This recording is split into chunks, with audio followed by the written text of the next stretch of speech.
Assalamualaikum warahmatullahi wabarakatuh.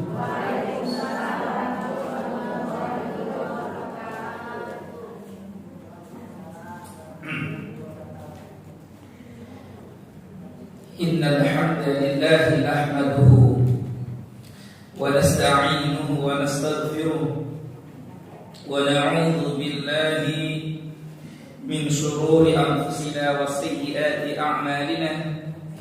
Man yahdihillahu fala mudilla lahu wa man yudlilhu fala hadiya lahu.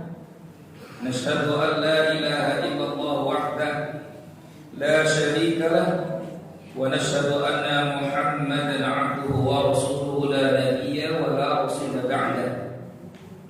Allahumma salli wa sallim wa barik wa karrim 'ala habibina wa nabiyyina wa syafi'ina wa sayyidina wa maulana Muhammadin wa 'ala alihi wa ashabihi wa man tabi'ahum bi ihsanin ila yaumiddin, amma ba'du.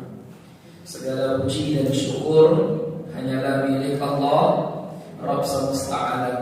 Salawat beriring salam kita coba limpahkan pada Rasulullah sallallahu alaihi wasallam, pada keluarga beliau, para sahabat beliau radhiyallahu alaihim, dan orang-orang yang senantiasa mengikuti beliau dengan ihsan hingga akhir zaman.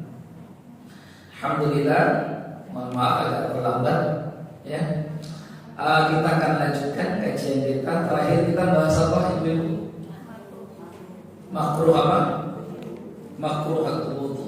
Makruhatul wudu. Baik, selesai kita membahas tentang yang dimakruhkan ya dalam wudu. Maka bab berikutnya kita akan berbicara tentang at-tayammum. Tentang apa? Tayammum. Pentingkah membahas tayammum? Penting. Kenapa? Karena bisa saja kita dihadapkan pada situasi atau kondisi di mana kita tidak mungkin untuk berwudu, baik karena halangan sakit yang kita derita atau karena tidak adanya air, ya, tidak tersedianya air, atau karena ada air tapi tidak memungkinkan untuk berwudu, ya. Maka Islam memerintahkan kita semua tetap harus bersuci sebagai pengganti wudu, ya, yakni namanya tayammum. Tayammum itu secara bahasa apa? Al-qasdu. Secara istilah tayammum adalah isal turabi ila al-wajhi wal yadaini badalan 'anil wudu'i wal ghusli.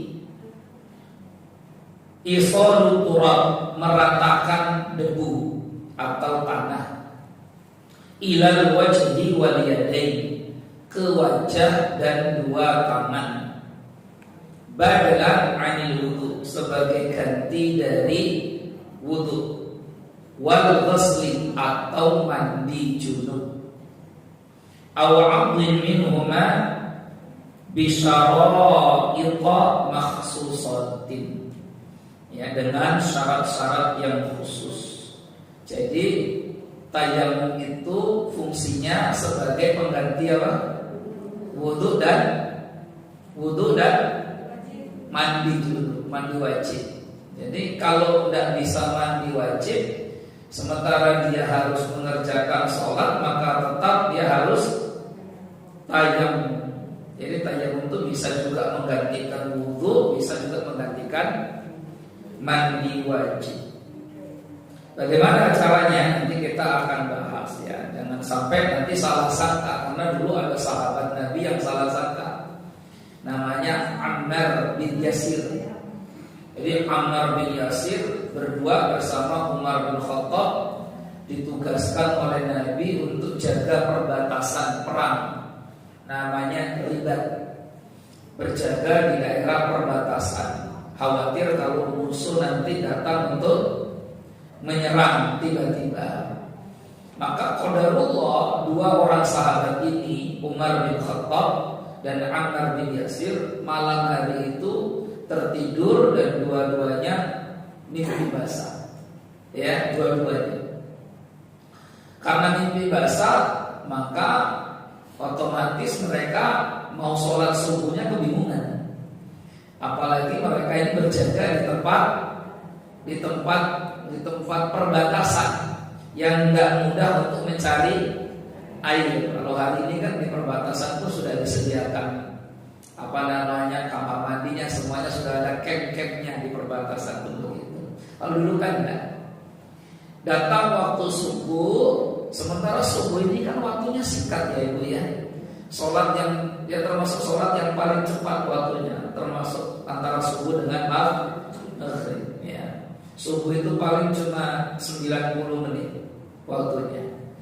Nah, maghrib itu cuma 60 menit dari maghrib sampai ke isya. Artinya waktunya sebentar. Waktunya sebentar sudah akan habis, sementara air mandi mereka belum dapatkan. Apalagi di gurun pasir. Di gurun pasir itu yang ada cuma pasir, tidak ada air. Kalaupun ada itu air hanya untuk cukup minuman Umar bin Khattab dan sahabat Ammar bin Yasir. Ini dua-duanya manusia surga semua nih, Ibu. Umar bin Khattab dan Ammar bin Yasir. Ya, Ammar bin Yasir. Dua-duanya manusia surga. Maka Umar melihat waktu subuh sudah mau selesai, habis, sudah mulai terang-terang langit ini. Ammar juga lihat begitu, wah gimana ini, masa kita tidak sholat? Maka Ammar bin Yasir memutuskan untuk berguling-guling badannya di pasir. Berguling-guling badan. Kenapa berguling-guling? Kata dia mengganti mandi wajib. Orang mandi wajib itu kan mengguyurkan air ke seluruh tubuh. Berarti kalau mau mandi wajib dengan debu, mengguyurkan tanah ke seluruh tubuh. Guling-guling ya. Ammar bin Yasir guling-guling. Lah Umar bin Khattab melihat, apa yang kamu lakukan Ammar? Lah saya bersuci dengan tanah. Emang begitu Rasulullah ngajar? Ya enggak, itu inisiatifnya Ammar bin Yasir. Maka akhirnya Ammar sholat subuh tapi enggak mandi wajib, cuma mandi debu, mandi pasir. Umar bin Khattab belum sholat subuh. Sampai waktunya habis belum sholat subuh.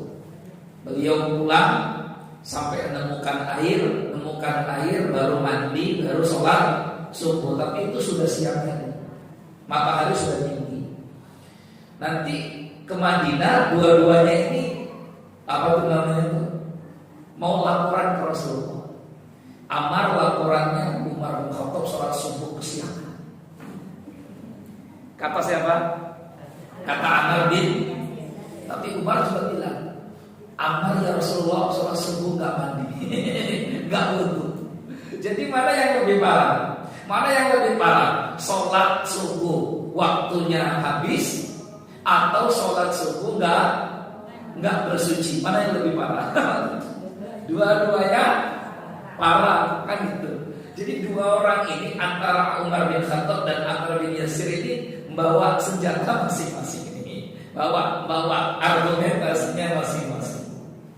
Maka setelah sampai ke Rasulullah, diceritakanlah dua-duanya. Itu Rasulullah cuma ketawa saja, ketawa melihat polosnya Ammar bin Yasir sampai guling-guling di.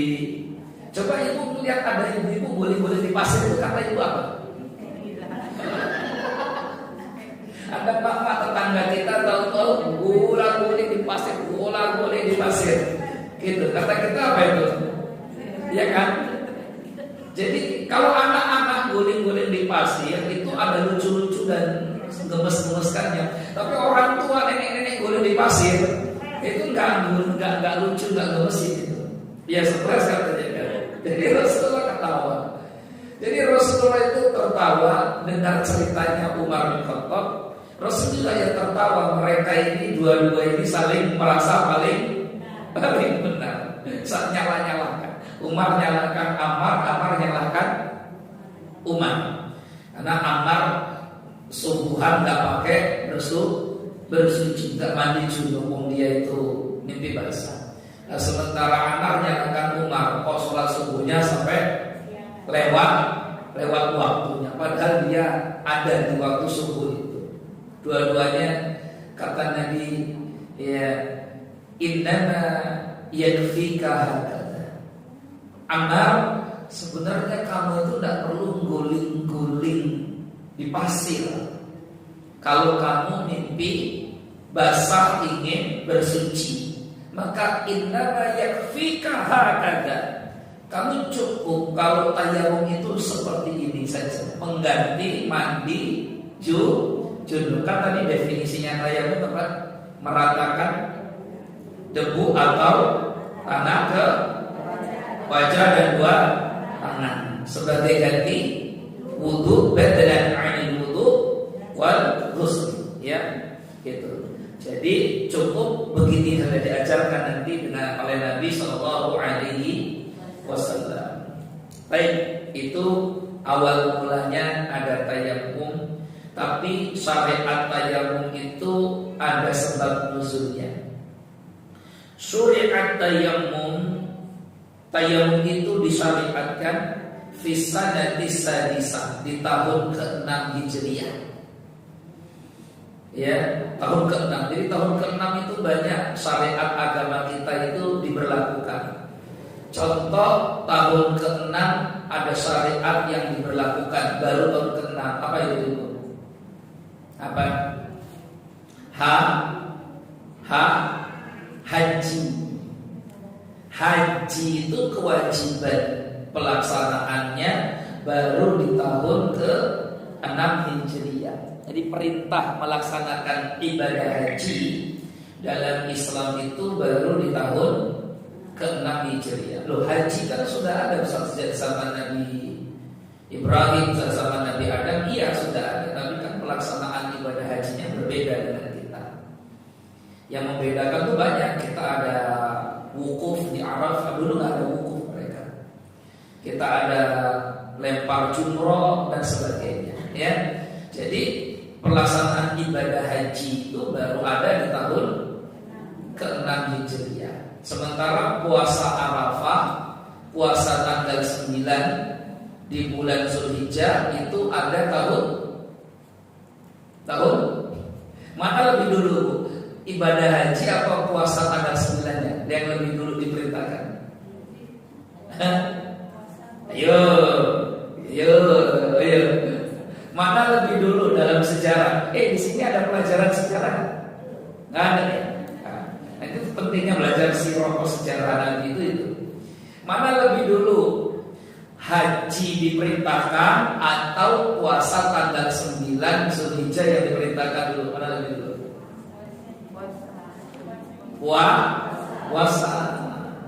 Puasa tanggal 9 itu diperintahkan tahun berapa?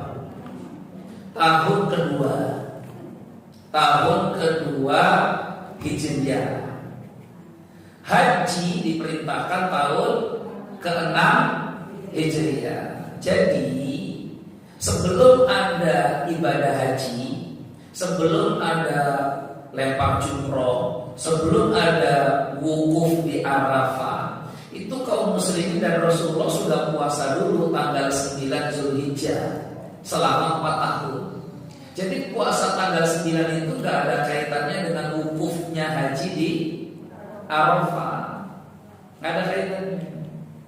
Cuma disebutnya memang puasa Arafah karena bertepatan dengan jamaah wukuf. Kenapa gak ada kaitan? Karena sebelum jamaah ada wukuf, sebelum kaum muslimin berhaji, puasanya pun sudah ada. Paham ya? Ini kan sering jadi polemik kan?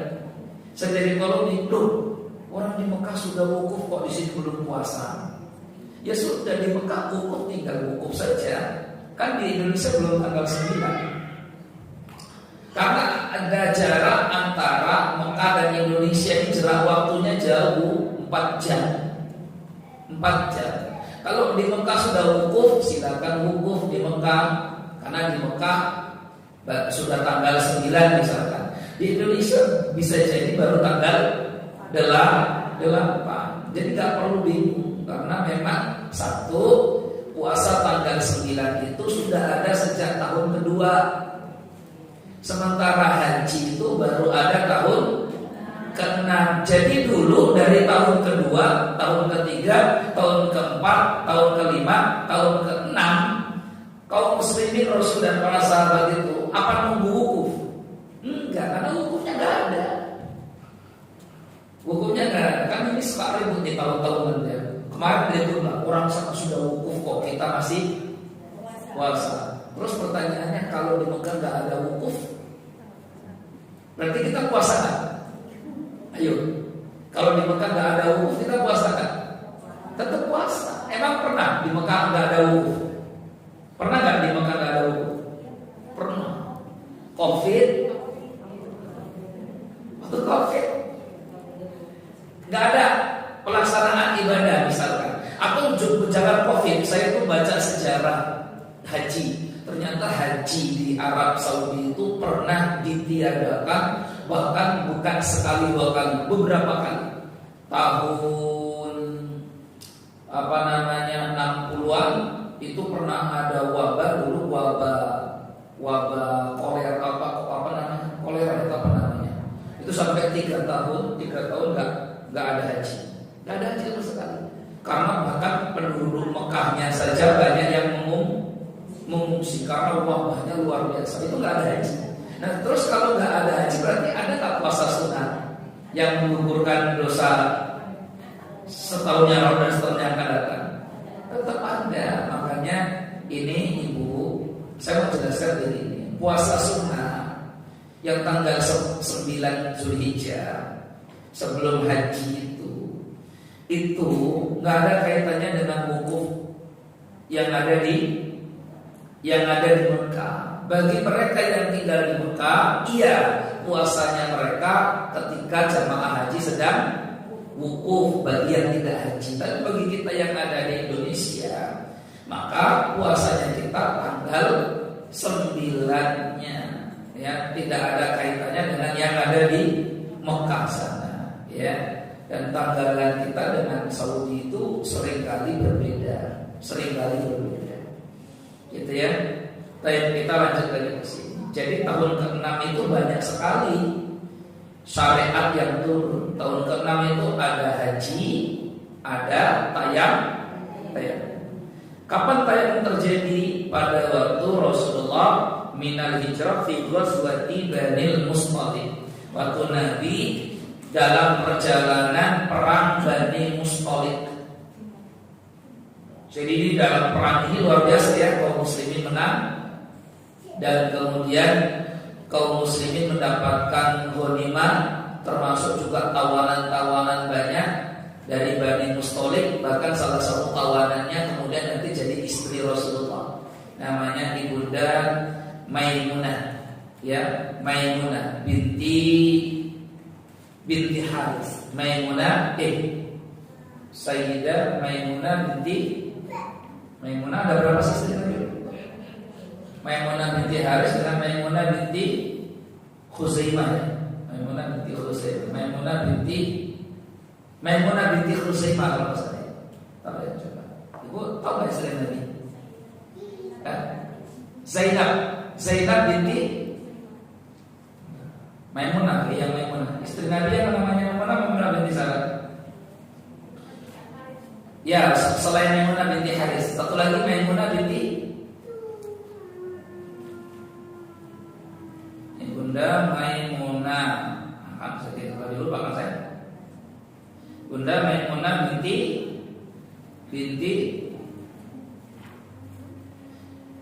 Maimunah binti Haris, Maimunah binti Haris, Maimunah binti Haris semua ya.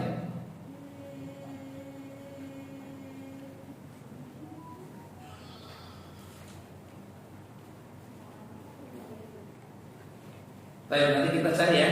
Kalau Zainab binti binti Huzaimah. Nah, Zainab kayaknya Zainab ibunda Zainab. Zainab coba ibunda Zainab ada berapa? Zainab binti Zainab binti Jahas. Zainab binti Jahas. Zainab binti Jahas.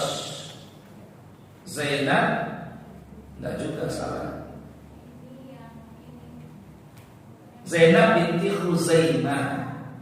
Zainab binti Khuzaimah. Pak lupa sih saya. Juwairiyah ya? Apa ya salah saya? Juwairiyah ya? Juwairiyah binti Haris. Saya ingat Harisnya saja. Juwairiyah binti Haris.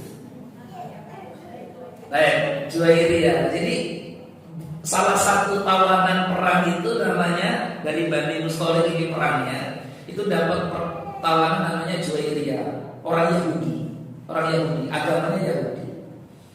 Juwairiyah itu anaknya raja, tapi karena dulu kan perang itu, kalau perang itu selalu jadi korban itu kan biasanya perang, tapi hukum perang yang berlaku ketika itu dimanapun ada, dimanapun saja ada. Mau di Eropa, mau di Romawi, mau di Persia, mau di Arab atau dimanapun, hukum perang yang berlaku adalah kalau kalah, yang kalah itu jadi budak jajahan dimanapun itu, termasuk pokoknya di seluruh dunia yang berlaku, termasuk Islam ketika itu. Maka semua yang kalah dia jadi budak jajahan, termasuk budaknya namanya Juwairiyah. Juwairiyah itu setelah dibagikan dapatlah bagiannya sahabat namanya Sabit bin Qais. Nah, Sabit bin Qais itu Juwairiyah ngerasa, wah ini penghinaan. Masa saya anak raja kok dapatnya didapatkan oleh orang biasa. Itu tandanya keadilan dalam Islam itu, biarpun anak raja, putri raja pun nggak selamanya dapatnya pimpinan. Oh ini kan muda sudah dapatnya Sabit. Maka Juwairiyah ngerasa, saya nggak mau kalau dapatnya kok pasukan biasa. Akhirnya dia bilang ke Sabit, saya mau menebus diri saya. Maka dalam Islam itu boleh budak menebus dirinya, namanya muqatal, dibebaskan. Maka kata Sabit, boleh, silakan kalau kamu mau menebus dirimu sendiri. Juwairiyah, harganya sekian. Harganya gede banget, mahal. Maka kata Juwairiyah, saya ini nggak punya apa-apa lagi, karena sudah kalah perang, keluarga saya, harta semuanya.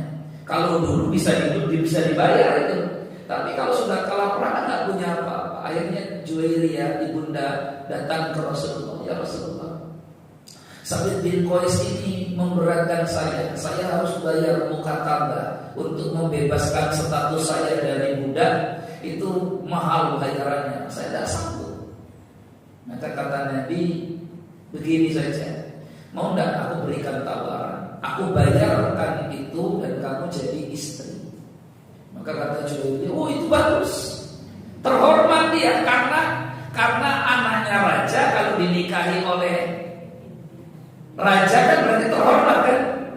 Terhormat dia. Dan Rasulullah pada waktu itu adalah pemimpin. Maka setelah dinikahi ibunda Juwairiyah, ibu tahu apa yang terjadi? Coba lihat, semua itu atas perintah Allah. Rasul menikahi Juwairiyah, ibunda ini pun atas perintah Allah. Setelah ibunda Juwairiyah binti Haris dinikahi oleh Nabi, seluruh sahabat jadi gak enak hati. Kenapa gak enak hati? Kamu dapat budak, iya. Siapa ini? Apanya? Ummul Mukminin ibunda. Masih terhitung pamannya. Oh coba, masa kamu tega pamannya ibu kita kamu jadikan budak? Oh, iya, kamu keponakannya. Loh, masa kamu tega keponakannya ibu kita jadi budak? Iya ya. Akhirnya seluruh budak dimerdekakan. Bayangkan coba. Ada hikmahnya kan? Kenapa Nabi menikahi ibunda Juwairiyah? Hikmahnya adalah semua budaknya dimerdekakan dan masuk Islam. Masuk Islam. Karena para sahabat nggak tega, masa ada keluarganya ibu kita kok kita jadikan budak. Lihat hikmahnya Rasul menikahi Ibunda Juwairiyah adalah masuk Islamnya satu keluarga besar, masuk Islam. Itu hikmahnya, ya. Nah itu terjadi setelah perang Bani Mustaliq. Syariatnya tayamum tadi, di mana tayamumnya berlaku? Ini ceritanya Nabi pulang atau Nabi dalam perjalanan.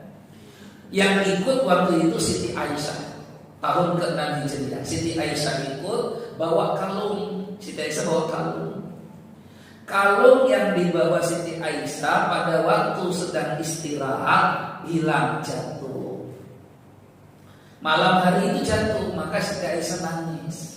Di tenda Siti Aisyah nangis. Rasul tanya, kenapa kamu nangis? Kata Siti Aisyah, kalung pemberian orang tuanya hilang. Maka Rasulullah sebagai sang suami gak tega melihat istrinya nangis. Kalung berharga peninggalan orang tua. Ya sudah, Nabi pun cari malam hari itu dalam kondisi sepi, gelap. Karena waktu itu Philips belum ada, ya lampu-lampu begini juga belum ada. Maka dalam kondisi gelap, Rasul pun usra-usur mencari kalung yang jatuh tadi itu. Abu Bakar Siddiq pun lihat apa yang dilakukan ya Rasul, cari kalung. Abu Bakar cari, sahabat yang lain pun melihat karena Rasul sibuk mencari, yang lain pun ikut. Akhirnya satu pasukan tuh cari kalung semua.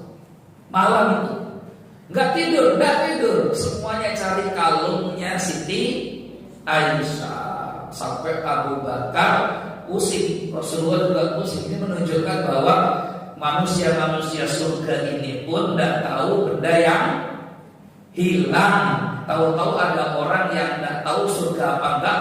Tuh, oh ada di sana. Coba bayangkan. Lah ini manusia surga semua ini, Rasulullah, Abu Bakar, Umar bin Khattab, semuanya manusia surga. Nyari kalung saja enggak, menunjukkan bahwa yang gaib itu hanya Allah yang tahu. Kalaupun ada Nabi tahu yang gaib, itu karena diberitahu oleh Allah Subhanahu wa taala. Maka semua usruh dan malam itu tidak ada yang tahu kalungnya Siti Aisyah, sampai sahabat berkata, ya Rasulullah, waktu subuh sudah hampir tiba, kita tidak ada yang nyari air. Biasanya kan ada tim yang nyari air untuk berwudu. Kita ini mau sholat subuh tapi tidak ada yang nyari air karena sibuk cari kalung. Akhirnya Abu Bakar pun marah dan mencubit ininya Siti Aisyah. Dicubit apanya ini? Pinggangnya. Dan itu cubitan sakit, marah. Ya. Kok dicubit lah? Kan Siti Aisyah anaknya Abu Bakar. Boleh nggak bapak cubit anaknya? Boleh. Kalau bapak cubit istrinya, boleh. Gitu ya. Dicubitlah sama Abu Bakar. Maksudnya dicubit gara-gara kamu nih. Kita mau sholat subuh, nggak ada air, susah akhirnya coba. Siti Aisyah cuma bisa diam saja. Ya. Banyak sedih dan juga yang memang mau apa sudah. Akhirnya Rasulullah diturunkan wahyu dalam surat An-Nisa. Surat Al-Maidah, ayat 6. Surat Al-Maidah ayat 6. Al-Maidah ayat 6. Nanti dicari. Ibu ketemu nanti buka Qurannya ya. Ternyata di surat Al-Maidah ayat 6, wa in kuntum marda aw 'ala safarin aw jaa'a ahadun minkum minal ghadati aw lamastum an-nisa falam tajidu ma'a fatayammamu sa'idan thayyiban. Jadi kalau kalian sakit atau dalam perjalanan, atau kalian baru membuang hajat, atau kalian baru berhubungan badan sehingga kalian ingin bersuci tapi tidak menemukan air, fatayammamu, maka lakukanlah tayamum sa'idan thayyiban, dengan debu atau tanah yang suci. Famsahu biwujuhikum, usaplah wajah kalian, wa aydikum, dan tangan dan kedua tangan kalian. Turun ayat ini, senang para sahabat. Senang gara-gara kalungnya Siti Aisyah hilang, dapat ilmu baru dalam agama. Ilmunya namanya apa? tayamum. Sampai para sahabat yang tadinya ada yang agak kesel katakan, "Ma hiya bi awwal barakatika ya ala Abi Bakar." Masya Allah, ini berkah ya Abu Bakar, berkah untuk keluargamu. Karena keluargamu ayat Al-Quran turun lagi tuh. Kan seneng dan kita ini kalau ada keluarga kita ini tiba-tiba ada hukum di Indonesia ini jadi hukum gara-gara keluarga itu. Bangga kan? Ini hukum undang-undang ini ada gara-gara keluarga saya ini. Oh, seneng banget. Ini ada ayat Quran sampai hari ini kita baca gara-gara keluarganya Abu Bakar, yaitu hilang kalungnya Siti Aisyah. Akhirnya pada subuh pagi itu seluruh sahabat dan Rasulullah sholat subuh dengan tayamum. Mereka tayamum. Selesai sholat subuh, menunggu matahari agak meninggi, ya duha, barulah kemas-kemas Rasul dan para sahabat untuk kembali ke Madinah dari perang Bani Mustaliq. Setelah kemas-kemas semua, onta-onta yang tadinya deprok pun disuruh berdiri, barulah ketahuan ternyata kalungnya Siti Aisyah patah saja nggak ketemu karena ternyata ditimpa oleh onta. Dan ontanya malam tadi waktu orang rame-rame itu nggak ada yang ngomong. Itu masalahnya. Coba kalau ontanya ngomong, ada di bawah sana, maka nggak perlu cari-cari apa. Ini ada syariat tayamum gara-gara kalungnya Siti Aisyah hilang jatuh. Gimana cara tayamum? Baik. Kaifiyat tayamum. Ini kaifiyat tayamum. Baik, saya ajarkan tayamum. Nggak perlu di baca saja ya.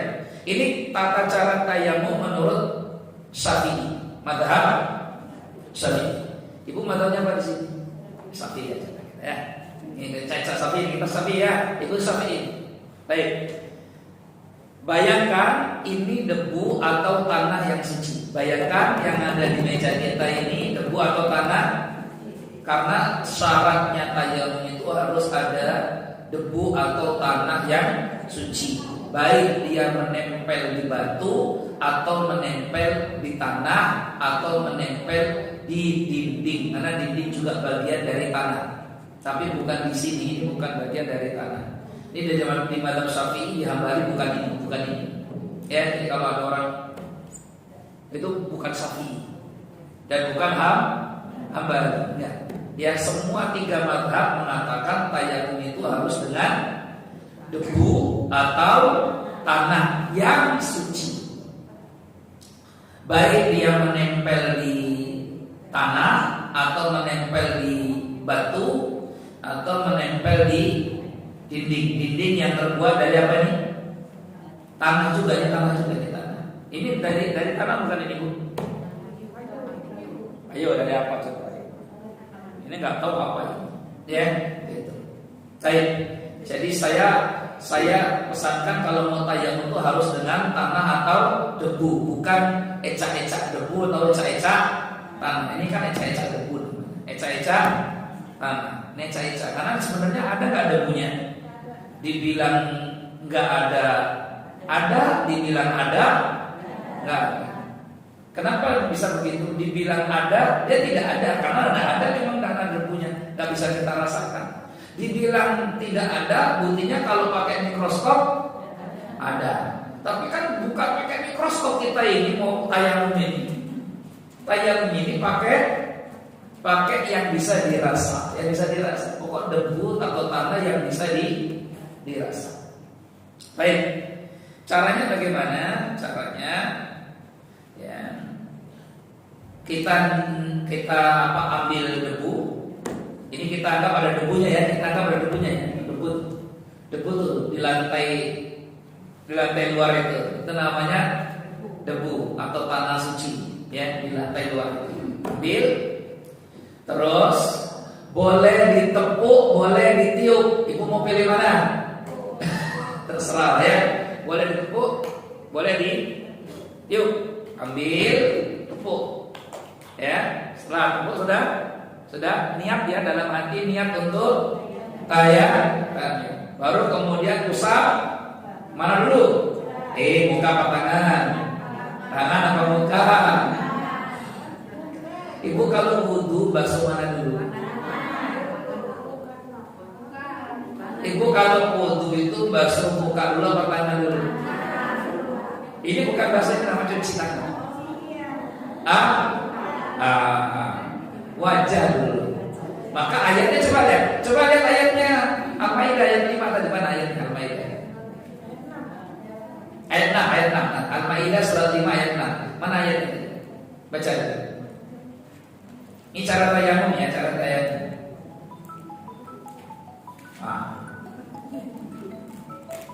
Ada?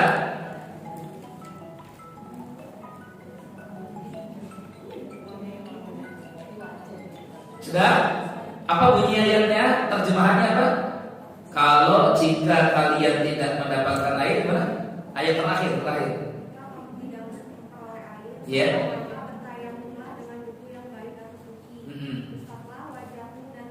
Nah, usaplah wajah, tangan dulu. Wajah. Ayo, ambil. Coba ibu praktek, ambil. Kita tepuk sekali. Dah.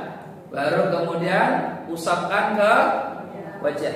Niat dalam hati kita usapkan ke wajah. Selesai? Sudah? Nah, dalam madhab Syafi'i 2 kali ambil tangan. Ambil lagi tangan. Dah? Nah, ini yang tangan hati-hati. Yang tangan saya kasih contoh. Coba ambil lagi debu, ica-ica debu. Ibu lihat tangannya, ada debu gak di sini ica-icanya? Ada, ibu tepuk. Dah, setelah ditepuk atau ditiup boleh, ya. Dalam mazhab Syafi'i awas hati-hati, jangan kena mustakmal ya. Maka debu yang ada di tangan kita, yang kanan dan kiri kita bagi 3. Kita bagi 3. 1 dari debu ujung jari sampai tengah-tengah, sampai sini. Oke, paham? Yang 2 debu yang ada di telapak tangan, paham? Yang 3 debu yang ada di jari jempol. Paham? Oke. Kita tayamum kanan dulu apa kiri dulu? Kanan. Paham tadi dibagi berapa tangannya?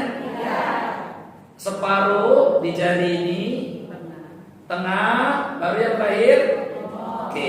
Ini yang akan kita basuh ya. Ini yang akan kita usap tayamum ya, tangan kanan ya.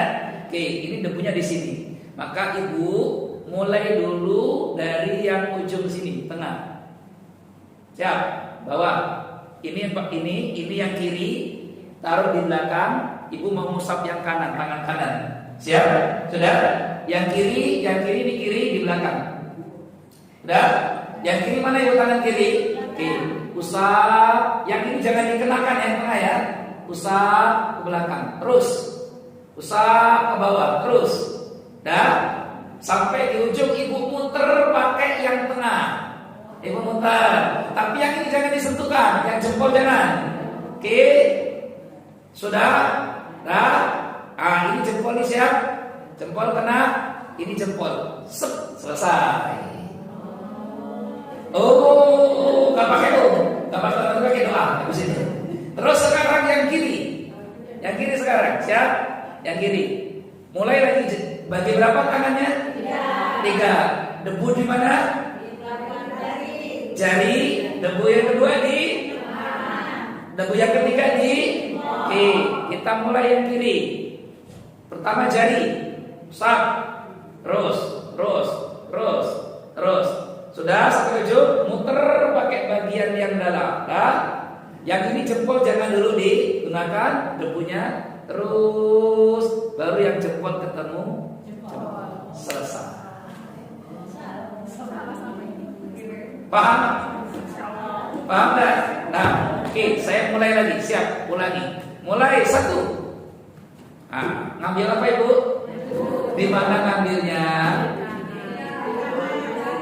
Boleh di tembok. Kenapa tembok? Karena tembok ini tanah. Tembok ini adalah tanah. Jadi pada hakikatnya ini tanah. Ya, jadi kalau di tembok boleh? Boleh. Kenapa? Karena memang sudah hukum asalnya adalah tanah. Ini ada debu nih. Ya, ada debu itu. Tapi kalau ini bukan Bukan tanah. Ini tanah bukan? Bukan. Oke, paham ya? Oke, kita anggap ini tembok. Ambil, sudah. Tepuk terus. Oke, setelah itu. Kenapa langsung ke tangan? Kenapa langsung ke tangan? Ulang. Satu. Baik, 2. Oke, 3. Aja. Oke. 4. Tepuk lagi. 5. Oh, ibu tepuk. Kalau ibu nggak tepuk, ngumpul semua debu di sini. Oke. Terus? Mana dulu? Yang kanan. Berarti yang gerak yang kiri. Oke, gerak. Ayo, terus katakan. Kemana coba ibu? Katakan. Betul. Terus. Ibu ngapa lengannya nggak kemana-mana itu? Lihat, ini kanan, ini kiri. Yang mau kita usap yang mana dulu? Berarti yang tangannya gerak mana? Kiri. Ibu tarik kiri ke belakang. Tarik sampai ke siku. Putar masuk ke dalam, baru yang tangan dalam. Oke. Ya, tangannya yang ini. Selesai. Yang ini masih ada debu nggak di sini? Masih. Oke, sekarang debu yang di tangan kanan ke tangan kiri. Terus putar lagi ke dalam. Terus selesai. Selesai ya? Paham ya? Bisa? Insya Allah nanti prakteknya. Nunggu sakit.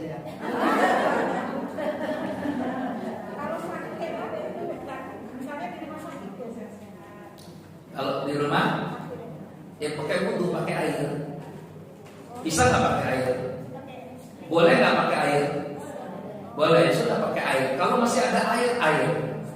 Tayamum itu di mana sih paling biasanya di pesawat? Ya, pesawat. Pesawat.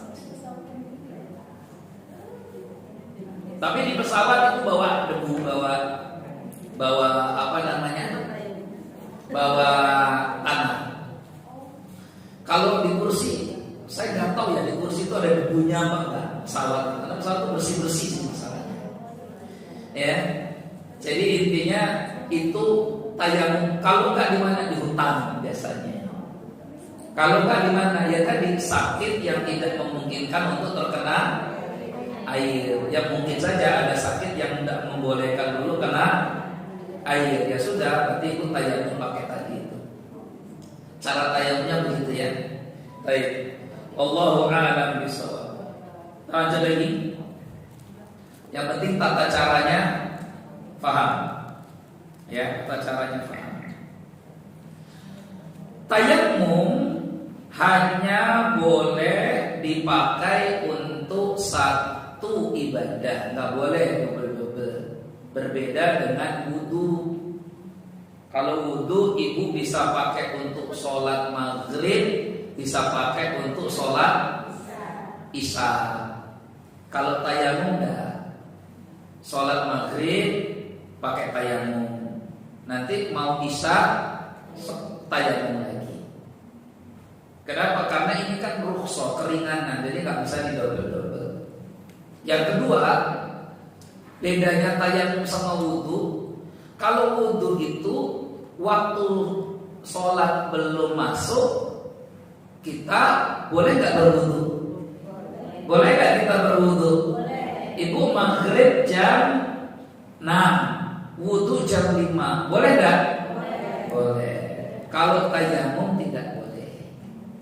Tayamum itu syaratnya harus waktu sholatnya sudah masuk.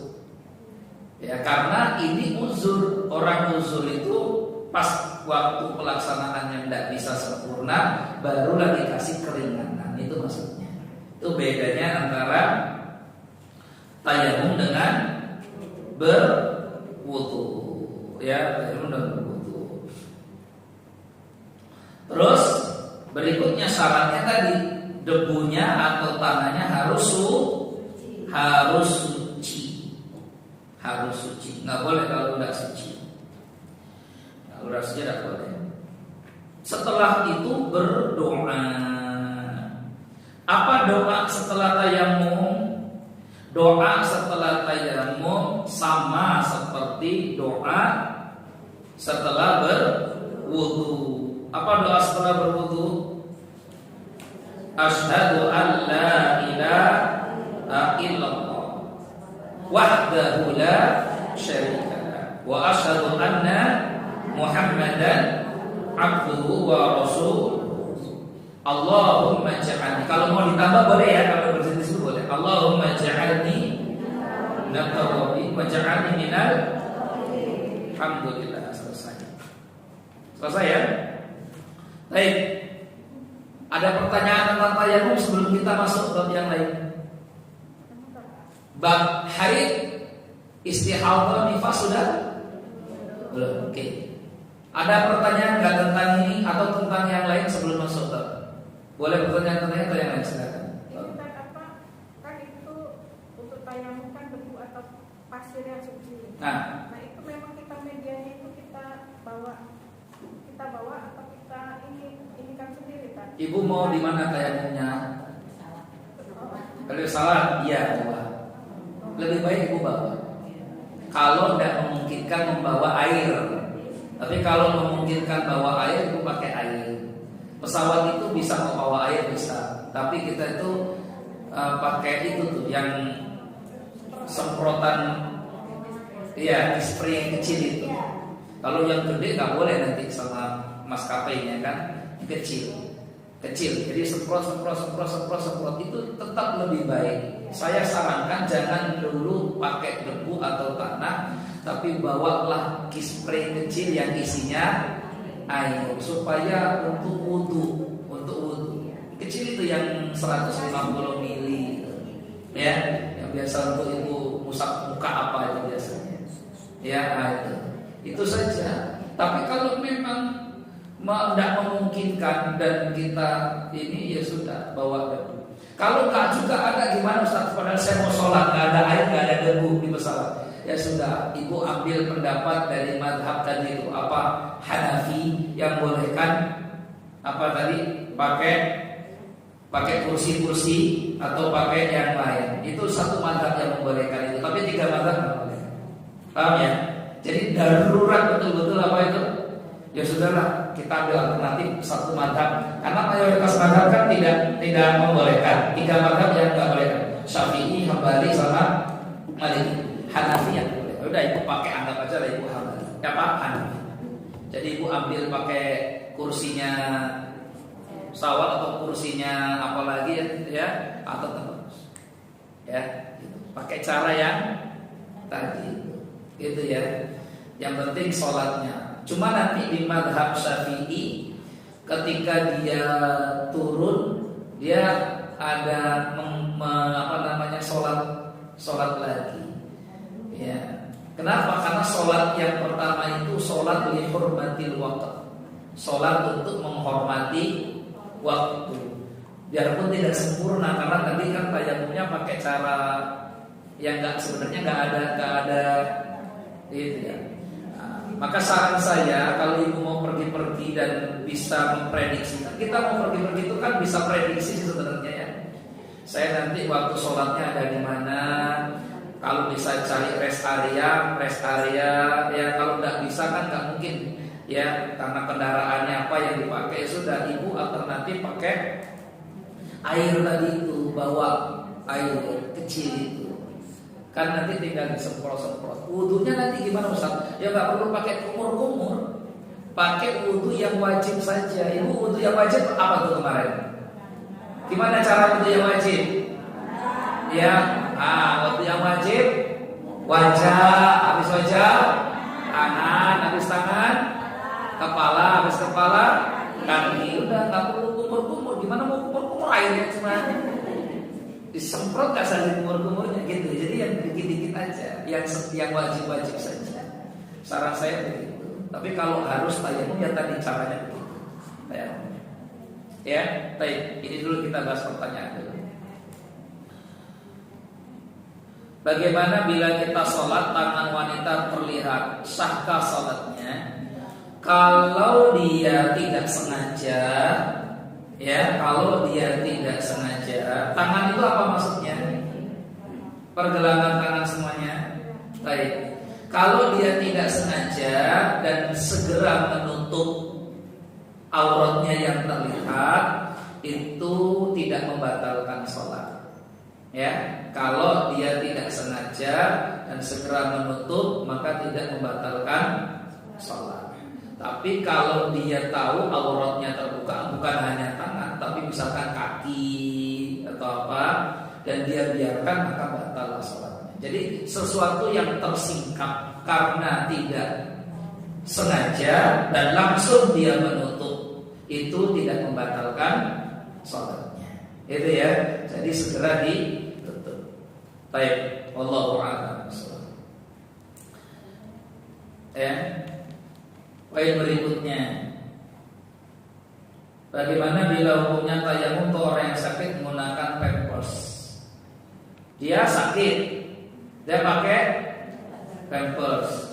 Pampersnya dibersihkan dulu, dihilangkan dulu dari najis. Jadi orang kalau mau sholat, pampersnya diganti dulu. Jika memang pampers itu ada najisnya, baik itu air kencing atau kotoran, dan kemudian bersihkan. Bisa dicebok nggak dia? Kalau nggak bisa dicebok, ya, maka bersihkan pakai apa? Tisu. Tisunya nggak boleh basah, tisu kering, ya, karena namanya istijmar. Istijmar itu cebok menghilangkan najis dengan cara, ya, menggunakan media selain air. Pakai apa? Boleh pakai batu, boleh pakai kertas, boleh pakai tisu, boleh pakai kayu. Syaratnya kering, tidak boleh basah. Nah, tisunya harus kering, tidak boleh basah.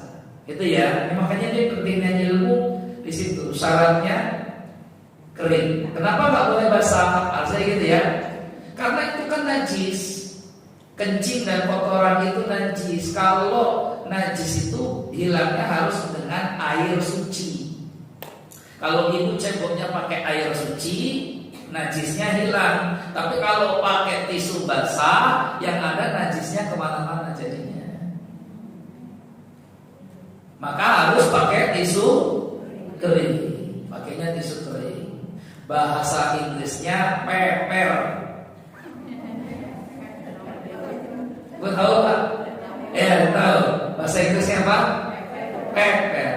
Paper kan dulu kan pakai kelaras. Gue tahu kelaras. Apa kelaras? Kalau nggak tahu berarti itu orang kota. Orang desa sini.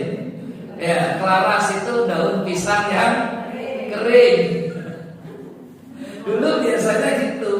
Orang di kampung itu kalau nggak ada air, pakainya kelaras, daun pisang kering untuk peper. Peper itu bahasa fikihnya namanya istijmar.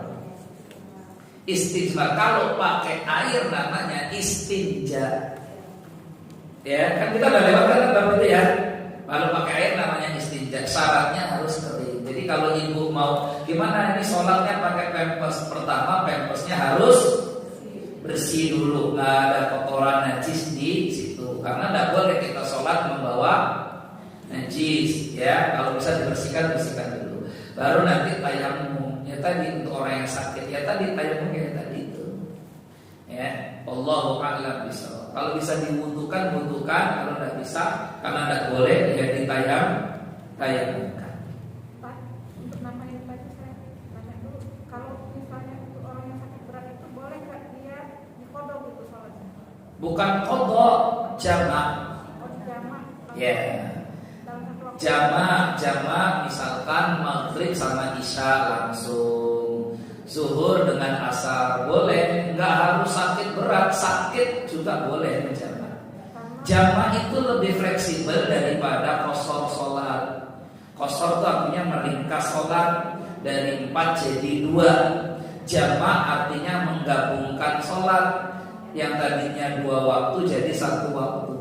Zuhur sama asar, maghrib sama isya. Contoh, ada orang sakit, bangun-bangun kepala pusing, bangun-bangun kepala pusing, ya sakit lah, demam.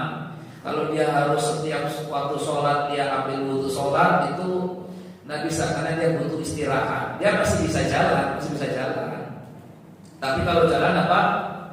Pusing. Kalau kena air gigil, ya sudah, dia sholatnya di jamak, biarpun masih bisa jalan. Ya, jamak maghrib sama isya. Ya sholat maghrib, habis assalamualaikum, dia sholat lagi isya 4 rakaat. Setelah itu tidur istirahat. Nanti isya nggak perlu dibangunkan lagi, karena dia sudah sholat maghrib dan zuhur dan asar begitu juga. Ya, kalau bangun-bangun pusing, ya macam-macam lah penyakitnya, maka dia habis sholat zuhur langsung sholat asar. Nanti tidur, karena orang sakit butuh istirahat cukup. Mau bangun-bangun saja kadang nggak enak.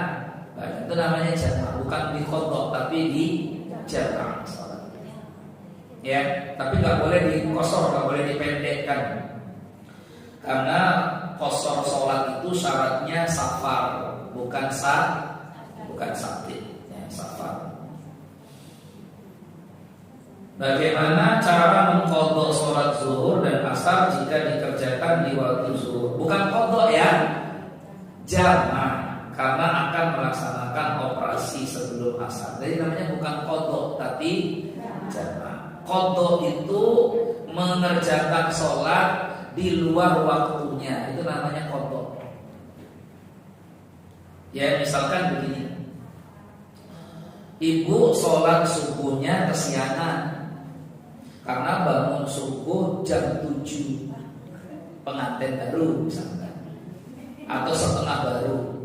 Ya, bangunnya jam 7, mau sholat subuh waktunya sudah habis belum itu? Habis. Mau sholat apa jam segitu? Sholat subuh campur duha. Enggak, saya sholat subuh, ya sudah, tapi jamnya jam 7. Maka kalau ibu jam 7 itu namanya qadha sholat.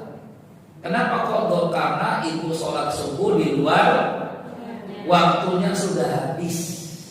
Waktunya sudah habis, itu namanya qadha.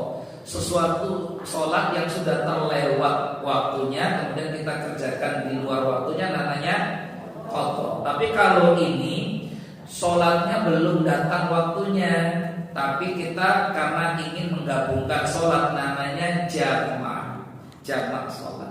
Ya, mau operasi mau apa itu namanya jamak. Ya, gitu. Wallahu boleh dijamak zuhur dengan asar. Ya, di zuhur dengan asar. Terus nanti setelah operasi pingsan nggak ya? Setelah operasi pingsan nggak? Pingsan. Bangunnya kapan? Ada yang bangunnya besok, ada yang bangunnya cepat, ada yang pingsannya sehari, ada yang pingsannya 2 hari. Kalau udah pingsan 2 hari, sholatnya gimana itu? Kelewat semuanya. Nah, para ulama berbeda pendapat tentang mughma alaih atau maghna alaih. Maghna alaih artinya orang yang pingsan. Kalau pingsan sehari, 2 hari, apakah dia tetap mengqadha sholatnya atau tidak? Ada beberapa riwayat yang mengatakan, ada sebagian sahabat, ada beberapa orang sahabat yang pingsan dari Ali bin Abi Thalib sehari kemudian diqadha. Tapi pendapat mayoritas ulama tidak perlu dia qadha sholatnya. Kalau pingsannya 2 hari atau 3 hari misalkan, itu tidak perlu, cukup, karena dianggapnya ya dia nggak sadar.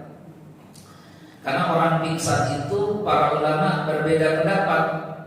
Apakah pingsan itu dihukumi tidur atau pingsan itu dihukumi apa namanya hilang ingatan. Jadi kira-kira menurut ibu pingsan itu dihukumi tidur atau hilang ingatan? Ayo kata ibu. Pingsan itu kategorinya tidur atau hilang ingatan? Hilang ingatan. maka karena hilang ingatan tidak wajib mengqadha. Oh tidur Ustaz, kalau tidur berarti harus qadha. Tapi buktinya orang pingsan dibangunkan nggak bangun-bangun, berarti bukan tidur. Karena orang tidur itu kalau dibangunkan orang pingsan. Itu maksudnya. Jadi karena pingsan itu lebih dekat kepada hilang ingatan, maka dihukumilah ketika dia pingsan itu seperti orang yang hilang ingatan. Orang yang ingatan sholat nggak Bu? Maka ketika dia sadar tidak perlu mengqadha, mengganti sholatnya. Itu ya. Itu. Wallahu a'lam. Tapi itu ada perbedaan pendapat. Ada yang mengatakan kalau pingsannya cuma sehari dia harus qadha. Ada yang mengatakan enggak. Ya silakan. Nah, ibu mau qadha juga boleh, mau enggak juga tidak apa-apa karena ada beberapa pendapat ulama. Yang mengatakan diqadha karena pingsannya cuma 1 hari itu seperti tidur. Yang mengatakan tidak qadha karena namanya pingsan itu bukan tidur tapi hilang ingatan, kesadaran. Ya. Baik, Allah. Bagaimana jika wanita mengalami keputihan? Sholatnya ini namanya kita nanti bahas itu yang namanya wadi. Ya, namanya madi namanya madi. Madi, keputihan itu najis. Maka kalau wanita mengalami keputihan, dia harus berwudu setiap kali mau sholat. Ya, jadi dibersihkan dulu najisnya, baru sholat wudu. Bersihkan wudu, sholat, bersihkan wudu setiap mau sholat. Ya, makanya yang keputihan tidak menjamak nanti dia sholatnya satu-satu. Gitu ya, kan bisa diobati insyaallah. Namanya mandi. Baik, itu jam berapa ini? Sudah selesai kan? Dan insyaallah kita nanti berikutnya akan membahas tentang haid, nifas dan istihadhah. Haid, nifas, istihadhah. Darah wanita itu ada berapa Ibu? Baik, ini sedikit. Darah wanita ada berapa?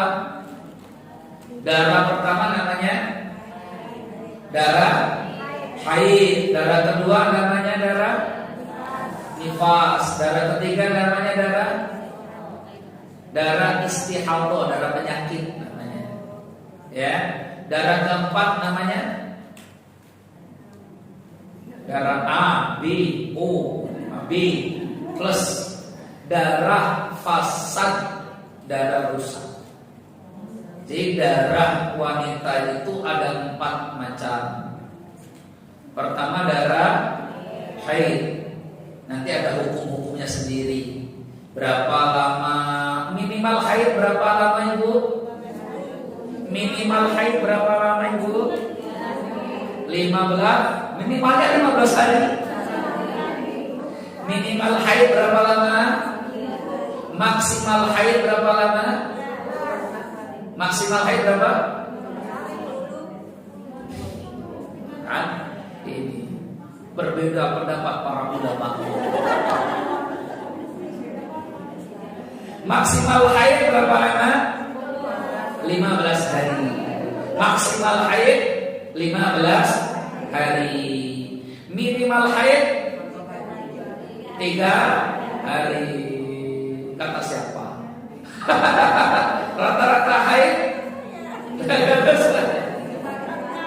minimal haid sehari semalam. Minimal haid yaum wa laila, sehari semalam. Nanti ya kita akan bahas panjang ini masalah haid itu. Dulu jangan sampai nggak paham haid ya.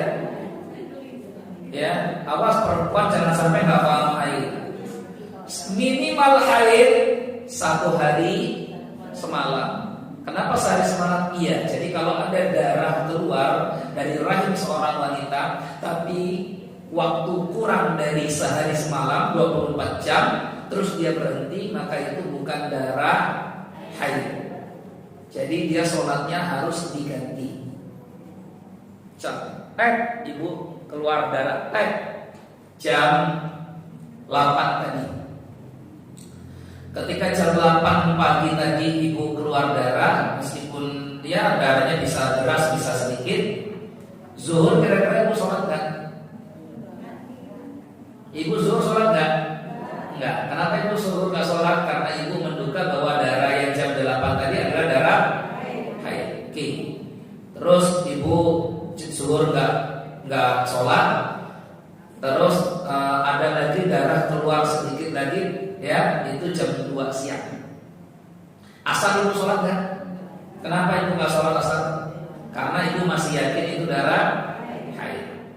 Terus maghrib nggak ada darahnya, tapi ibu sholat nggak maghrib?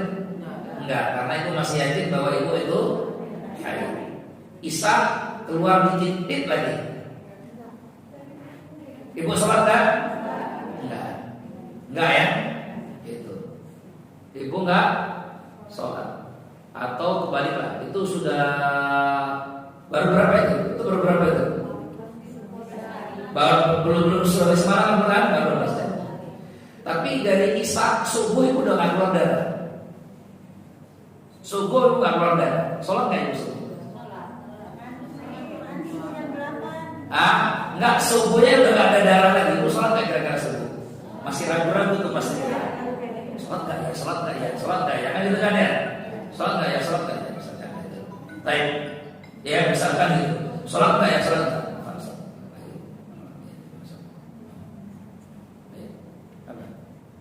Halo.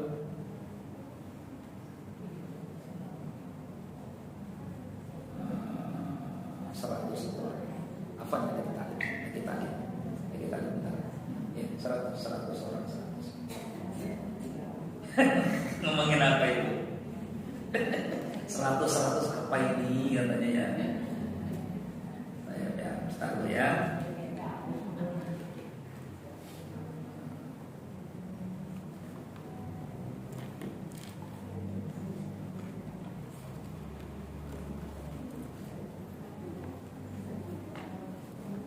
Baik, lanjut ya. Sampai mana tadi? Terakhir. Subuh nggak ada darah. Ibu udah mulai ragu-ragu tuh. Tapi di antara ibu sudah ada yang mandi, sholat. Terus paginya nggak ada darah lagi. Zuhurnya nggak ada darah lagi. Asarnya nggak ada darah lagi. Ya sudah, ibu berarti mantep kan? Sholat aja ya. Zuhur sholat, asar sholat. Terus ibu kan nggak sholat, berapa sholat tuh tadi tuh? Zuhur, asar, maghrib, isya. Zuhur, asar, maghrib, isya. Subuh sudah mulai sholat karena nggak keluar darah. Mungkin nggak begitu? Mungkin saja ada yang mengalami itu. Nah kira-kira sholat zuhur, asar, maghrib, isya-nya gimana tuh statusnya yang ibu nggak sholat itu? Bonus. Terus darah yang terjadi sama itu darah apa namanya? Namanya darah fasad, darah rusak. Ya. Nah nanti kapan-kapan kita cek lagi darah fasad itu apa, karena panjang masalah darah ini. Termasuk ada anak yang haid umurnya kurang 9 tahun. Ada anak, misalkan anak SD umur 8 tahun kok sudah haid. Atau ibu-ibu umur 65 tahun kok ternyata haid. Misalkan ada apa enggak? Ya mungkin ada. Itu darah apa namanya? Namanya darah. Kok ibu tahu darah apa?